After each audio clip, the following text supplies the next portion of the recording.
Salut les amis, salut les belles âmes. Je vous retrouve aujourd'hui parce que j'ai ce sujet à traiter. J'en ai déjà parlé plusieurs fois, mais je ne l'ai pas traité. Voilà, je l'ai évoqué plusieurs fois. C'est la différence entre âme jumelle et flamme jumelle. Donc voilà, j'ai eu cette question encore d'un client hier qui me demandait si, à son avis, son autre était plutôt une fausse flamme jumelle ou une vraie. Et je me suis dit, mais c'est bizarre ce terme de fausse flamme jumelle en fait. Est-ce qu'on peut être faux quelque chose? À partir du moment où on est incarné, on n'est faux rien du tout. On est un type de lien ou un autre, mais on n'est pas. Moi, ce terme de fausse flamme jumelle, il me gêne parce que il empêche de savoir ce qu'on est. En fait, c'est comme si on était soit flamme jumelle, soit faux. Mais non, on n'est pas faux. C'est juste qu'il y a d'autres liens d'âme en fait, hein. Il y a âme sœur, flamme jumelle, puis il y en a peut-être d'autres. Enfin, moi, je suis pas une spécialiste des liens d'âme, mais j'ai reçu des informations sur flamme jumelle et âme jumelle parce qu'il y a des similitudes et des différences et que on peut tout à fait être amené à regarder des vidéos sur les flammes jumelles quand on est âme jumelle parce qu'il y a des similitudes. Euh, donc je vais en parler tout en n'étant pas une spécialiste, hein, encore j'insiste là-dessus, mais voilà, à l'aune de moi ce que j'en ai compris. Donc flamme jumelle, c'est quand même un lien particulier. En général, ça secoue beaucoup, il y a un gros éveil et il y a vraiment un lien avec le divin qui est fait. Alors, on peut tout à fait vivre une relation d'âme jumelle dans son parcours de flamme jumelle. Ça, on peut être en parcours de flamme jumelle, alors c'est ce que j'explique. Et à partir du moment où vibre du j'ai le droit à l'amour, si notre autre met trop de temps à revenir alors qu'il y a une polarité qui est prête, et c'est pas forcément le donneur d'amour inconditionnel à chaque fois, hein. Parfois c'est lui qui coince. Parfois c'est le donneur d'amour inconditionnel qui veut plus y retourner. Et l'éclaireur vibre du j'ai le droit à l'amour, donc bah, il peut vivre une histoire avec quelqu'un. Donc à partir du moment où on est sur un chemin d'éveil, qu'on y est dédié, qu'on a envie de continuer à s'éveiller et qu'on est un peu au bout de ce qu'on peut faire seul, et ben comme on est sur un chemin d'éveil en couple, on a une histoire à deux qui arrive et ça peut tout à fait être avec une âme jumelle. C'est une vibration qui est quand même un peu en dessous de celle de la flamme jumelle, mais qui est proche. Donc, qui va nous permettre de continuer à guérir nos blessures en couple. Voilà, parce que comme je l'ai déjà expliqué, personne n'est sacrifié sur l'autel de la flamme jumellerie ni dans quoi que ce soit. D'ailleurs, on est tous des enfants du divin. Il n'y a pas un enfant qui est sacrifié pour un autre. Il n'y a pas de préférence dans le monde du divin, même si nous, on a pu vivre des préférences dans notre enfance et même à l'âge adulte, que nos parents ont faites par rapport à des frères, des sœurs ou même nous-mêmes. Le divin ne fait pas ça. Donc, il ne sacrifie personne. Et c'est pas, il y en a un qui est bon élève, donc toi, tu auras ci, toi, tu es mauvais élève, donc tu auras ça. Non, on a ce qu'on vibre. Si on vibre du j'ai le droit à l'amour, ben, on a le droit à l'amour et on peut vivre une histoire de couple. Si on le vibre pas encore, c'est pas qu'on n'y a pas le droit, mais comme le libre arbitre est respecté, on peut pas récupérer ce qu'on ne vibre pas. Et ça fait partie du chemin d'éveil, de comprendre qu'on attire ce qu'on vibre. C'est la fameuse loi de l'attraction qui m'a jamais été bien expliquée. Voilà, on ne peut pas attirer ce qu'on ne vibre pas, surtout quand on est sur un chemin d'éveil. Avant ça, on peut, pour nous mettre sur le chemin de ce que c'est, voilà. Mais, enfin, il me semble, mais quand on est sur notre chemin d'éveil, on ne récupère plus que ce qu'on vibre, ok?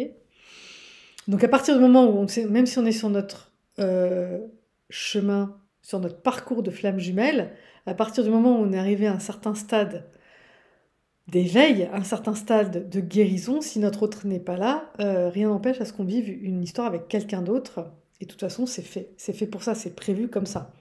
On ne vit rien qui n'est pas prévu sur ce trajet, hein. De toute façon, ce qu'il faut savoir, c'est juste que le divin, il a un coup de coup, 10 coups d'avance sur nous. C'est ce que vient me rappeler une amie, elle a tout à fait raison là-dessus. Et que il fait des trucs, et quand on se rend compte de ce qu'on est en train de vivre, et qu'on regarde en arrière, on fait, non mais c'est dingue comment tout s'aligne. Même dans une histoire qui n'est pas avec notre flamme jumelle, mais une histoire qui est quand même entre deux âmes éveillées, deux âmes qui savent ce qu'elles font, qui vivent une relation honnête. Voilà, donc c'est pas, encore une fois, si tu vis une histoire dans ton parcours de flamme jumelle avec quelqu'un d'autre, c'est pas un lot de consolation, c'est pas une histoire en carton. C'est une vraie histoire avec deux êtres éveillés, parfois qui sont tous les deux flammes jumelles de leur côté, donc qui savent que comment dire, leur relation risque de se terminer avec le retour d'un autre, mais un vrai retour du coup, parce que quand tu es déjà dans une histoire, quand dans ton parcours tu te mets avec quelqu'un d'autre et que tu es dans une vraie histoire, bah ton autre peut plus revenir avec peut-être, je sais pas, on verra. Non, si ton autre vient, il revient vraiment, parce que tu vas pas lâcher ce que tu es en train de vivre, sinon c'est toi que tu trahis, hein. Tu vas pas lâcher ce que tu es en train de vivre pour un peut-être, on verra, je ne sais pas. Voilà, donc ça c'est un truc que je voulais préciser. Alors, pour moi, la grosse différence entre, et c'est peut-être pour ça que j'ai eu beaucoup de messages là-dessus quand je communiquais beaucoup au début sur ma chaîne, sur cette notion de mission, pour moi c'est vraiment la carte de visite de la flamme jumelle. Voilà, ce qui distingue vraiment la flamme jumelle des autres liens d'âme, c'est cette notion de mission. Et c'est ce qui me fait tenir mordicus à ce truc de oui, la réunion, on est fait pour se réunir parce qu'on a une mission ensemble. Comment on va effectuer notre mission ensemble si on n'est pas réunis? C'est juste pas possible. Ça fonctionne pas. Donc là, quand on est flamme jumelle, qu'on a conscience de cette mission, l'histoire d'amour, elle prend de la place, ok, mais on a aussi conscience de cette mission, donc c'est pas que c'est un cran en dessous, mais voilà, les deux sont au moins aussi importants l'un que l'autre. Et pour moi, c'est ce qui distingue vraiment une relation de flamme jumelle et d'âme jumelle. Voilà. Quand tu sais pas si tu es flamme jumelle ou âme jumelle, alors peut-être la mission, tu l'as pas encore reçue, tu l'as pas tout de suite. Moi, je sais que j'ai senti la mission, on me l'a montrée il y a déjà quelques temps, quoi. Peut-être 6 mois après la reconnexion, mais chacun son timing. Encore une fois, on a le timing qu'on a en fonction de ce qu'on a à vivre. Il n'y a pas de moyenne, il n'y a pas de données exactes là-dedans. D'accord? C'est juste que pour moi, à un moment donné, quand on est flamme jumelle, on a une mission à accomplir, quelle qu'elle soit. Ça peut être dans le milieu artistique, ça peut être n'importe où. Ça peut être dans, je sais pas, d'entreprise d'État, ça peut être n'importe où. D'accord? Mais en tout cas, on a une mission commune et en général, on en a la conscience à un moment donné dans le parcours et on a des choses en commun qui nous mettent sur la voie. Ok? Je sais pas, on travaille tous les deux avec les femmes, on travaille tous les deux dans tel milieu, on est tous les deux sensibilisés à ça, on a tous les deux le canal énergétique qui s'est ouvert, peu importe. Il y a un truc qui s'est passé qui fait que même si on avait des métiers très différents, durant le parcours, il se passe un truc qui nous met sur la voie de ouais, on a peut-être quelque chose à faire ensemble. Et si on a quelque chose à faire ensemble, il y a de fortes chances qu'on soit flamme jumelle. La mission, si on est dans un couple d'âmes jumelles, on peut avoir des missions, mais c'est des missions de moins grande envergure. C'est des missions plus proches de soi. C'est des missions qui peuvent avoir trait à la famille, qui peuvent avoir trait à... Voilà. C'est pas des missions qui sont d'une aussi grande envergure, ou en tout cas, c'est pas annoncé tout de suite quand tu te mets dans ton couple d'âmes jumelles. Peut-être que si ton couple d'âmes jumelles a velléité à rester plus longtemps parce que ton autre met vraiment du temps à revenir, genre 10 ans, bah peut-être que là, tu as une mission plus grande qui va t'arriver, mais ça va être... les portes vont s'ouvrir au fur et à mesure par le divin en fonction de ce qui se passe. Ok? En tout cas, moi, c'est comme ça que je le comprends, encore une fois. Une âme jumelle, on peut aussi fusionner avec son âme jumelle. C'est une âme avec qui le 1 est possible. On a envie de fusionner, en tout cas, avec. On peut aussi avoir cette relation triangulaire avec le divin, là, que j'explique dans le 111, où chacun est drivé par le divin. Parce que, voilà, des âmes jumelles... Pour moi, c'est quoi? C'est des âmes qui sont... avec sa flamme jumelle, on dit que c'est la même âme qui a été scindée en deux. Avec une âme jumelle, c'est des âmes qui sont proches en vibration. Ok? Mais deux âmes, enfin, une même âme qui se retrouve, ça fait ce que j'expliquais, l'énorme torche, ça fait un énorme truc. Si on est des âmes jumelles, on est nos deux petites torches qui se retrouvent et qui continuent de vivre l'une à côté de l'autre. Il n'y a pas ce grand feu-là qui en jaillit. Enfin, en tout cas, c'est pas aussi fort. Ok? Donc l'âme jumelle, elle nous met quand même sur ce chemin-là, elle nous permet de continuer de vivre. Ça tape aussi dans les blessures, parce que toutes les relations tapent dans les blessures. Et plus on est proche dans une relation, et plus ça tape fort dans les blessures. Donc souvent les enfants tapent assez fort dans nos blessures parce qu'on est très proche d'eux, qu'on ne peut pas les raisonner, qu'ils nous appuient là où ça faisait mal dans l'enfance. Mais il y a aussi, comment dire, nos âmes jumelles, elles sont... mais quand on est en couple avec notre âme jumelle, alors ça peut avoir lieu avant, j'ai des témoignages des deux, c'est soit avant la connexion avec la flamme jumelle, donc c'est pour nous préparer au parcours, pour que ce soit plus lisible. Donc en général, c'est des gens qui ont déjà fait des recherches, qui pensaient qu'ils étaient flammes jumelles, donc ils connaissent déjà le parcours et qui en fait sont âmes jumelles, et qui le découvrent en connectant avec leur vraie flamme jumelle. Et ils se disent waouh, ouais, c'est vrai que c'est un autre niveau de connexion et que ça nous emmène à des endroits où on n'a pas encore été avec l'âme jumelle, parce qu'on a commencé à nettoyer avec l'âme jumelle, mais il y a des niveaux de profondeur qu'on n'a pas pu atteindre. Ok ? Donc avec la flamme jumelle, c'est plus profond, plus dur dans les blessures, plus fort en amour, enfin voilà, dans les ressentis en tout cas au départ. D'accord? D'accord, donc il y a une réunion, donc l'âme jumelle, on peut en avoir plusieurs, contrairement à la flamme jumelle, on n'en a qu'une. Euh, on peut se réunir avec une âme jumelle si on se nettoie suffisamment, comme avec la flamme jumelle, ok. On peut cheminer vers un amour inconditionnel, ça dépend de notre niveau d'élévation, ok. Et on peut s'élever vers le divin, donc j'ai dit voilà, c'est aussi une relation triangulaire, mais ça dépend du niveau d'éveil de chacun. Ça dépend de là où, bon, parfois oui, parfois ça se fait, parfois ça se fait pas. Parfois on n'a pas conscience qu'on est dans un couple divin aussi. Et parfois on l'a. Et bien, selon moi, tous les couples sont divins en fait, hein. Même si on n'est pas flamme jumelle, âme jumelle ou âme sœur, si on avait cette dimension spirituelle dans les couples et qu'on accepte de se faire guider, on se fait guider à partir du moment où tu veux la guidance divine et que tu la demandes, tu l'as. Donc si tous les couples demandaient une guidance divine, on aurait peut-être moins comment dire, de taux de séparation, en tout cas moins de nuisances dans les couples, on s'enverrait peut-être moins de poissons à la figure. Ce serait peut-être plus serein, la vie de couple.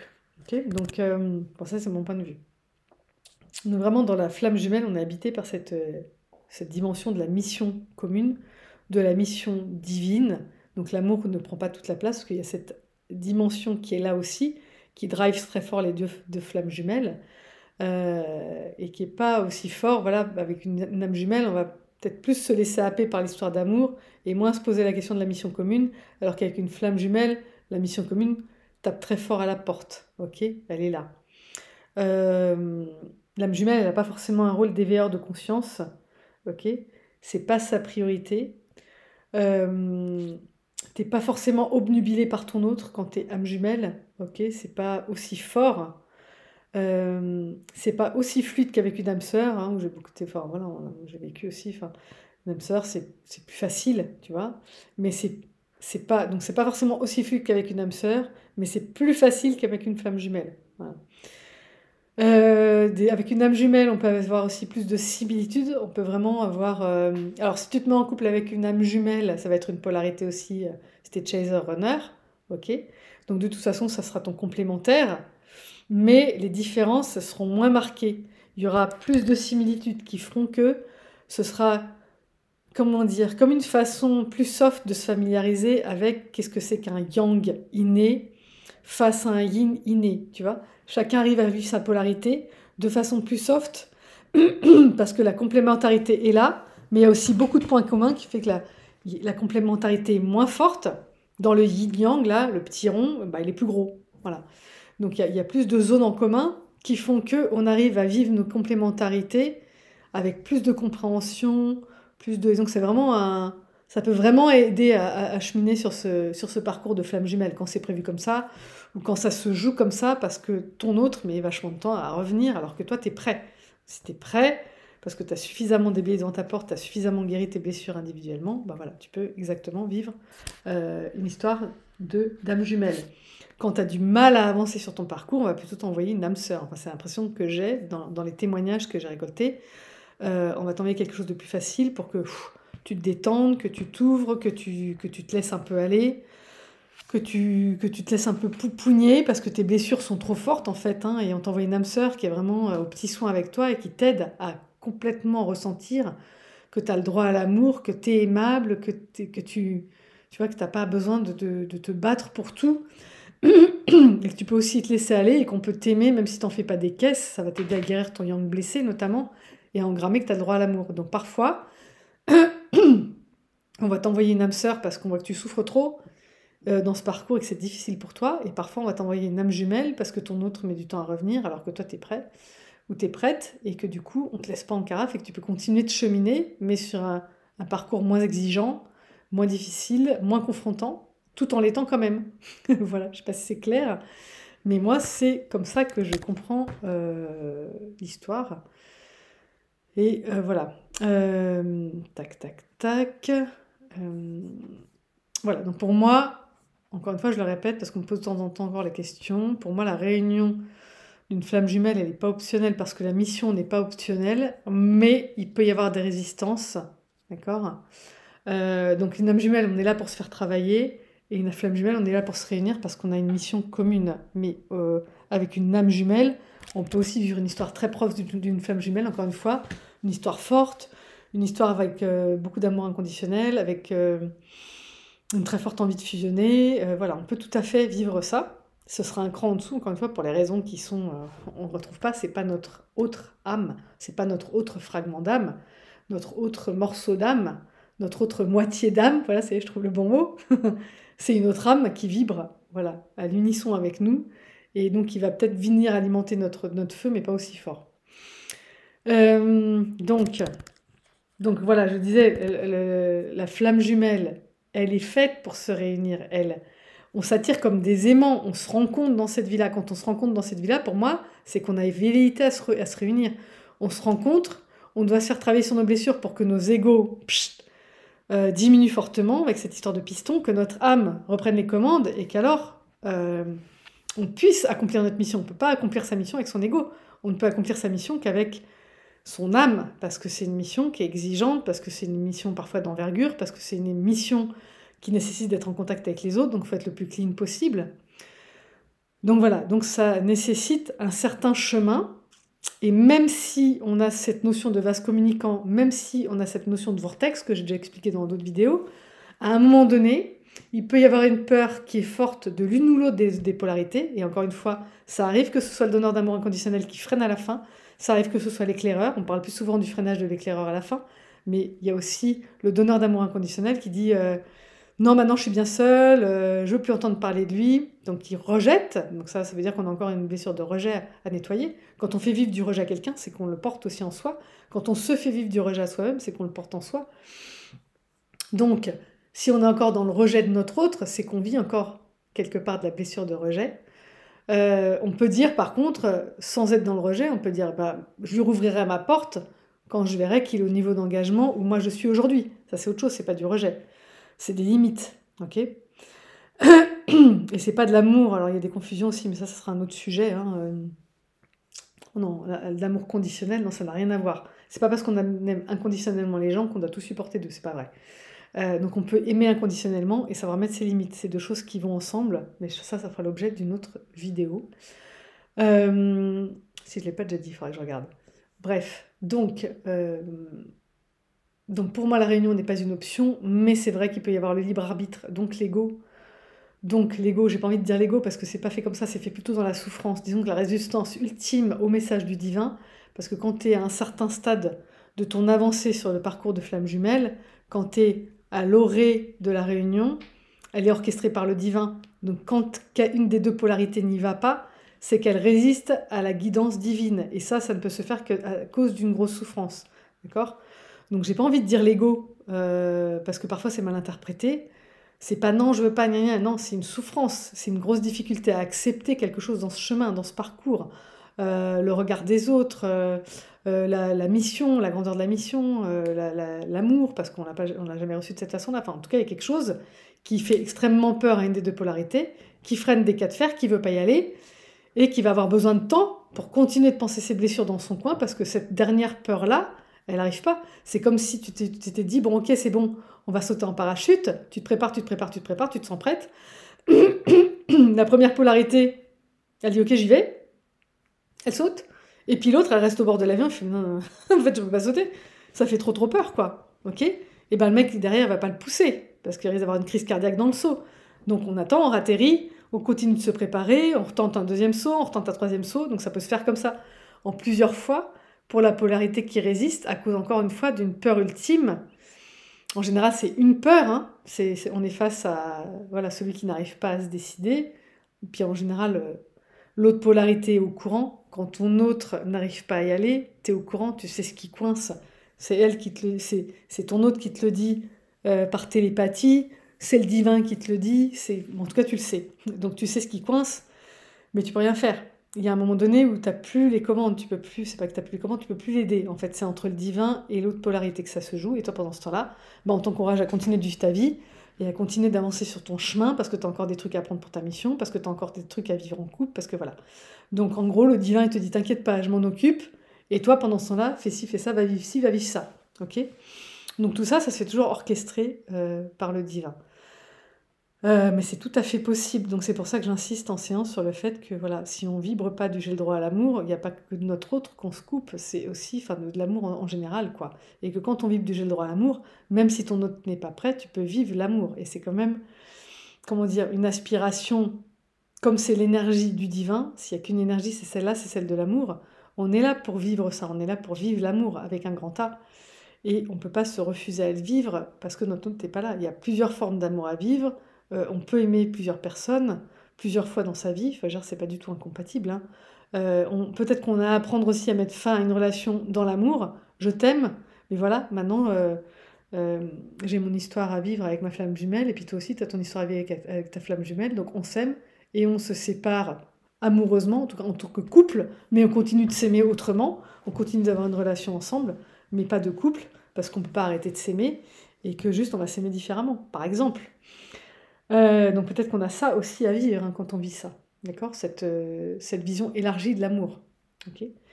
Hem, voilà, je pense que c'est tout ce que j'avais à dire sur ce sujet, sinon je vais boucler, c'est pas la peine que j'en retartine. J'espère que ce sera clair pour vous.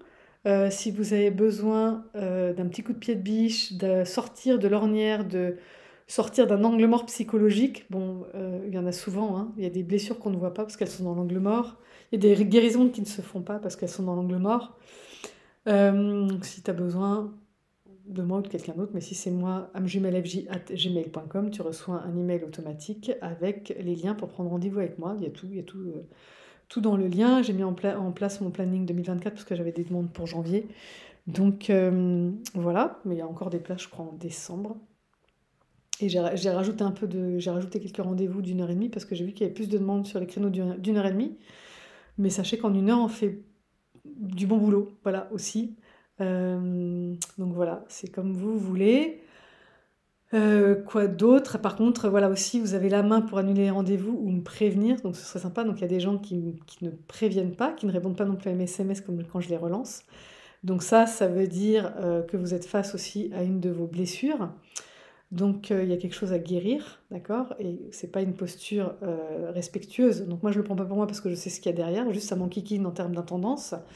Mais voilà, c'est important, quand on prend rendez-vous avec quelqu'un déjà de noter dans son agenda, c'est la base et si on peut pas honorer le rendez-vous, bah, de l'annuler tout simplement avec un mail. Voilà, des fois je le vois pas, mais des fois la personne n'annule pas et ne répond pas non plus au message et ça, c'est pas OK pour moi. Voilà, je vous embrasse, prenez soin de vous et à bientôt pour la prochaine capsule. Bis bye.